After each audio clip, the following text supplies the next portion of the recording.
Welcome back to the Let's Play world. A couple episodes ago we worked on building this giant cherry tree, but we never actually got around to finishing all of the detailing around it.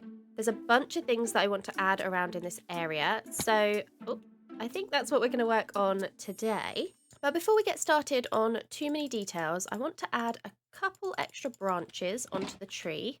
There's a couple of spots like this where I think this could just do with an extra branch here. There's a bit too much of a gap. Around about here, I think.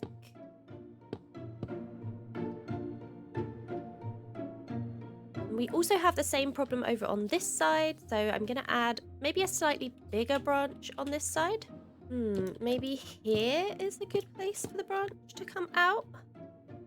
This is kind of tricky. I planned all of the branches like originally, and now adding to them is a little bit confusing.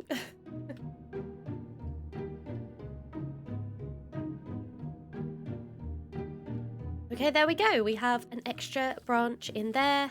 Kind of blends in with the rest now, but we don't have this big, like, open branch area here anymore, which is good.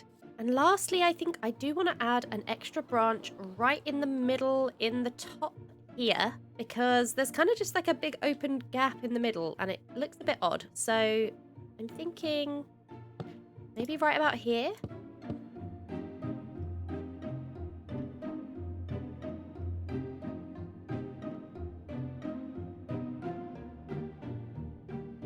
Okay, yeah, I think that's definitely rounded out the shape of the tree much better. It kind of had a bit of a gap in the middle before, which I'm glad it doesn't have that anymore. Let's take a look. Yes, that's definitely better. It's definitely better. Okay, now we can move on to decorating this tree. So, one of the first things that I want to do is get some lighting in here. The tree itself, like the leaves are lit up because there are shroom lights inside. And I want to light up down here. We're definitely going to put some like pickles and stuff in the water. I'm thinking lanterns hanging. There were a bunch of comments as well on the last video about having hanging lanterns and also maybe putting some of the leaves, the cherry leaves, into hanging lanterns so that we can get this petal effect down on the ground, because it doesn't really reach very well, as you can see. So I need to make a bunch of chains because I think it'd be good to have lanterns hanging off the tree. I should have, yeah, I have got a bunch of iron. Let's see, how many chains can we make? A couple of stacks of chains should probably be plenty. So I'm going to use shroom lights for the light itself. I'm going to use petals. We're going to need lots of wool to make banners, because I think they look really good on like hanging lanterns if we put banners on the outside. And we're going to make some pink banners. I think that we probably need to breed up a bunch more of these sheep. Okay, yeah, we are definitely going to need quite a lot more wool. I always forget how much wool goes into banners. It's like 6 bits for every banner. Sheep take such a long time to grow their wool back. We stood there for ages and we've made 19 banners. Okay, we can make some white banners as well. I would like to have like a mixture of both, probably more pink than white, since we have way more wool. But that's enough for like 5 lanterns. We'll just start on the lanterns, and then we can keep going back and shearing the sheep as we go. Now I need to pick a good place to hang a lantern from. Get our first one coming from right in here. We're going to use a lot of chains doing this because I want them to hang all the way down. Almost all the way down. I want them closer to the ground than to the canopy, I think. So then we're going to go shroom light, cherry leaves, banners around on every side. Okay, yeah, something like that. Then we go take a look from a distance. Yeah, I think that looks good. That looks cute. Hanging lantern. I think when it's nighttime, that's definitely going to look like a lantern. And hopefully we should get some of the pink petals coming off of that now, maybe. There we go. There's one. Okay. Now we just have to add like a whole bunch more of these.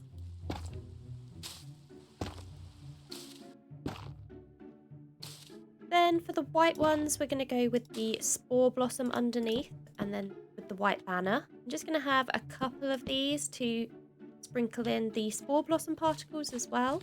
And Oh, they look pretty good. I like those. Yeah.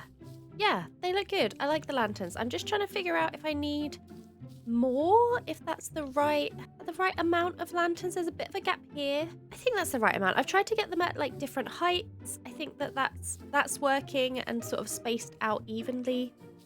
It's difficult to do when you can look at it from like any angle, and so the spacing changes depending on where you're standing. Now, when we get to about here, the particles start to appear. This is what I was going for last time that I was sad wasn't happening from the petals. There we go. We've got this super magical look. I'm very happy with how these lanterns have turned out. We'll have to wait for nighttime and see what it looks like. But while we wait, we can work on some of the other details. We need to extend this path for one thing. I want this to be a more gradual slope than this. So I think we need to redo a bit of shaping of the land here. I don't want it to be, it's very steep at this end and then like much like less steep up here. Oh, here we go. The sun is going down as I'm terraforming. Oh, they look good. They look very cute. They're definitely lighting up. We're definitely gonna add some more water into some more water into the water. Some more light into the water, definitely. But I like that the lanterns are kind of lighting it up a little bit. 35, 36. Okay, 35 to here. And we need it to go down 6 steps down over 35 blocks. So we want a step about every 4 blocks. I have so many pink petals.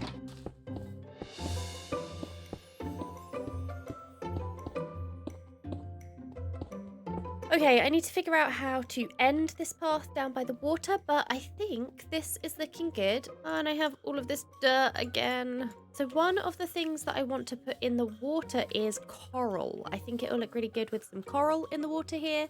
And I don't think I have any. I think I have a little bit back in my home. Let's have a look. Okay, yes. So I have a few blocks and a few bits of pink coral. Oh, lily pads as well. We definitely want the lily pads. But I think we need to go and get ourselves a bit more coral than this. I probably should have taken the nether portal, actually. I set up nether portals to the places that I needed to go. And the coral reef is right by the desert. So I am just going to silk touch as much of this as I can. I think I'm going to just take some of every colour.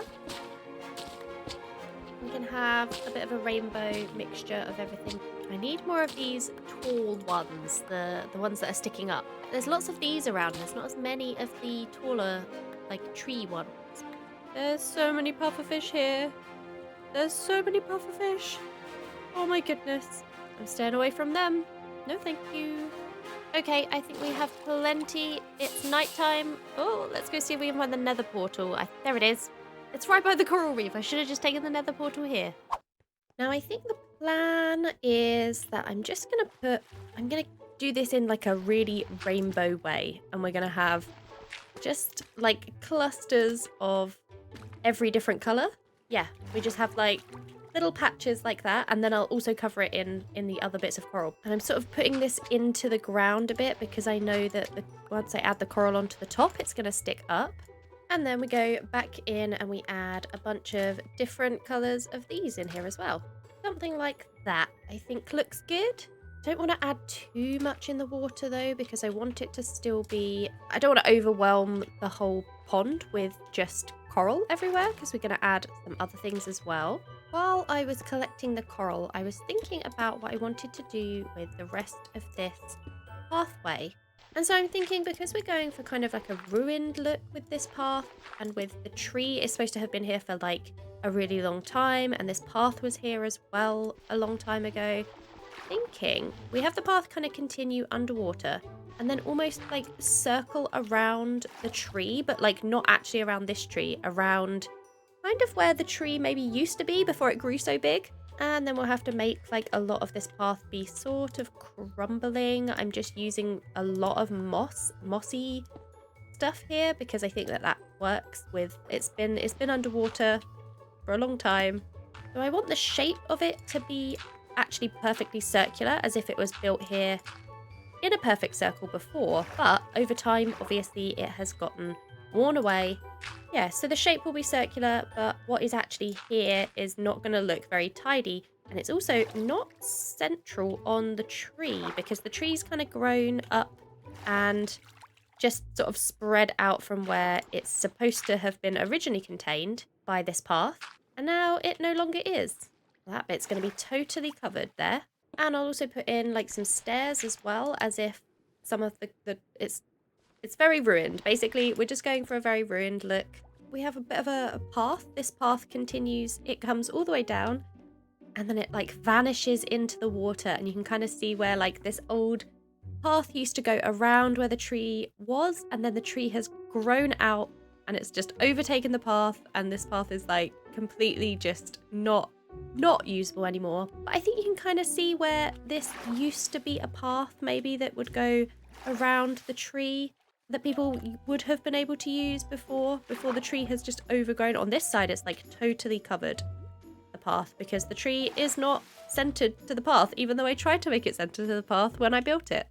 Now I think we definitely need some green in the pond here. We've got a lot of bright colors with the coral. I'm not sure if you can bone meal moss underwater. I mean, you can place it, but I'm just wondering if okay, so it doesn't spread the moss, it just makes seagrass, which is fine because we want seagrass. I was just kind of also hoping for a bit of moss in the water. I think this would look good. So I guess we'll just have to add the moss in manually and then we'll bone meal around it. I'm going to sprinkle in some leaves with the moss as well. I think this will look good. We're basically just trying to get greenery underwater, and there's just having a bit of variation is always helpful. And then, of course, we're going to need to add some pickles in to light this up. I'm going to kind of put them in places like that, like hidden underneath the root. And, of course, some on the coral. We got to light the coral up. Okay, I've run out of moss, but I think this is kind of giving a good idea of what I'm going for. Moss, leaves, seagrass, some pickles. And with the coral kind of mixed in, I think it's looking good. We just need to go and get a bunch more moss so that we can finish up all of the sides.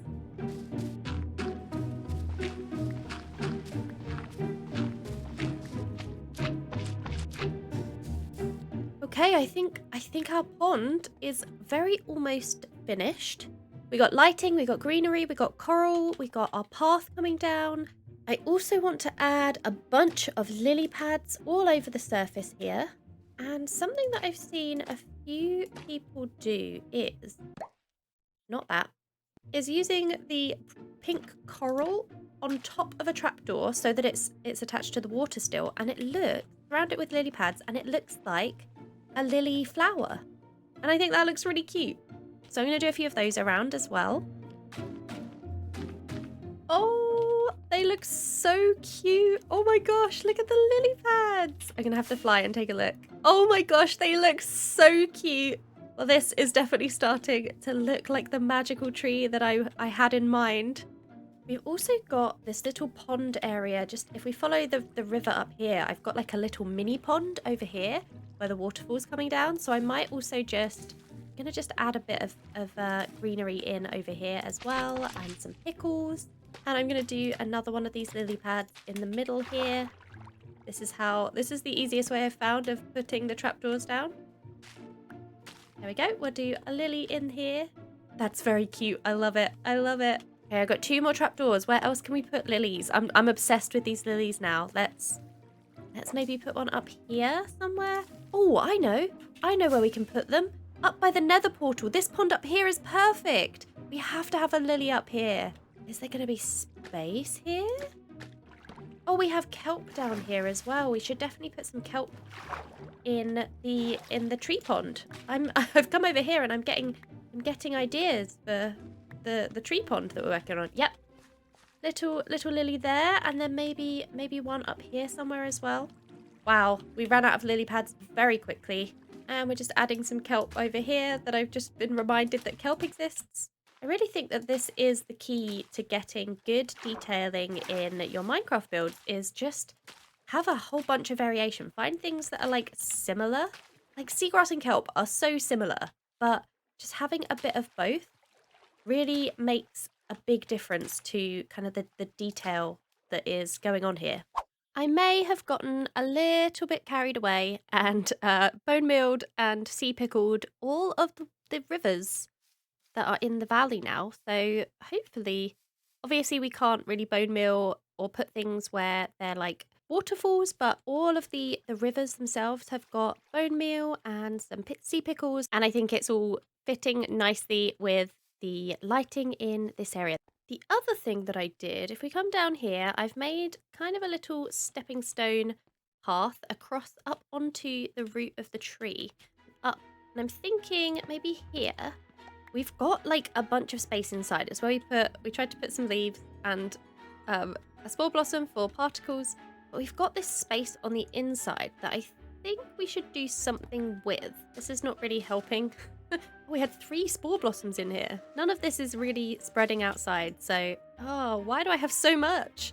Why did I do this? Okay, there we go. We have a little room inside the tree. I'm kind of thinking maybe would be a good place for us to put our dragon egg, actually. Here we go. Here's the dragon egg. Let's see, what can we put it on? We need maybe like some deep slate, maybe some blackstone. Do we have any blackstone? Ooh, obsidian. Try and make a bunch of different blackstone variations, and we'll try them all with the egg and see what looks good. But I'm thinking also maybe some crying obsidian. I don't think I have any crying obsidian though. Maybe some amethyst. I'm just trying to figure out what blocks are gonna look good inside. Don't have crying obsidian. And kind of like line the room with some other things. So I'm thinking maybe some crying obsidian up like on the ceiling would look cool, and then we'll get the particle effect of the purple as well as the green particles that we get down here. We definitely need some lighting, and oh, crying obsidian gives off light as well. I think we're gonna go with this like chiseled blackstone. I think that looks good for a little dragon egg stand. We're gonna use a dark oak door. It's kind of like the only dark colored wood that will not just stick out. Obviously, there's clearly a door in the side of the tree, but sort of like a little secret door. So I know that you can barter with piglin roots for crying obsidian. Sometimes they give that to you. So, and we've got a reasonable amount of gold here. Maybe we go into the nether and see if I've got any more gold. Okay, we got a stack and a half of gold. That should be good. I've just made a new helmet as well because I think the helmet up here is running out of durability. Let's have a look. Yep, this helmet is just about ready to go. So let's swap that one out. Put our gold helmet on. Go try and find some piglins to barter with. Where is the best place to find piglins? I think there's a crimson forest this way. Ah, yes, here we go. Let's try the crimson forest. Piglins! Does anybody want to trade with me? Oh, look! I hadn't actually been here. I must have just seen it and not actually gone into the Crimson Forest. We got the hot tourist achievement. Piglin, hello. Would you like some gold? Oh, there's loads of you. Here. Hey, look.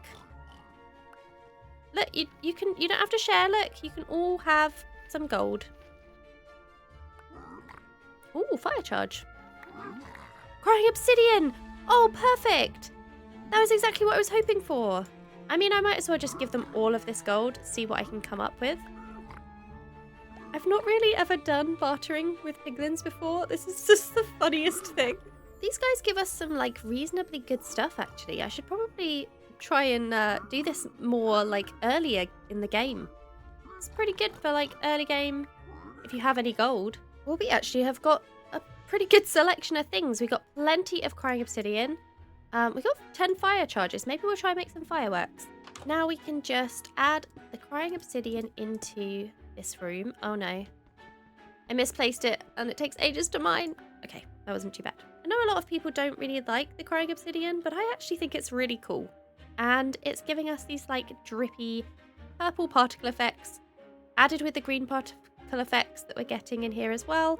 I think that makes it look very cool in here. Very magical. Perfect. Dragon egg home in the tree is finished. Now I just got to find somewhere to put all of this stuff. That'll do. I think all of those extra details that we've added have made this tree area look very nice, much nicer, much more complete. It feels more finished now. But we do have a lot of space around in the valley still. There's a lot of kind of empty, even just here, there's an empty space. All around the back of the valley is all empty. We definitely need to fill up the rest of this valley with lots more things. We've got so much space here. We can probably fill some of these spaces with just like some moss texturing and maybe some flowers. Oh, it's started raining. Good. Been using a combination of the pitcher pod flowers and the lilacs. I think the colours go really well together, and also some of these little, oh, what are these? They look good too, and I think those all fit really well with the pink petals. Just kind of helps to add a bit of texture with the moss into the grass. Take a look from over here. Yep, that little hill is looking nice and green with flowers and stuff on it. That's how we'll kind of fill some spaces. But I don't think we can continue that around the whole of like this side. We definitely need to do something over there. I think next episode we'll work on that space. We also definitely need to get some lighting here because this is dark down here. I've been doing this trick with a torch and a moss carpet, and that does pretty good job of lighting up the ground without any kind of visible lighting, not having torch spam. So we'll do that. Now that we've got the tree in, I feel like I can kind of build around it. I didn't want to take up space that then the tree was going to go in, but now that the tree is here, I think we can start building the rest of the things in the valley. I'd love to know what you all think about the tree now, and any ideas of things that you think we should include in our cherry blossom valley grove area. It needs a better name than that. It needs a better name. But thank you so much for watching, as always, and I hope to see you in the next episode. Goodbye!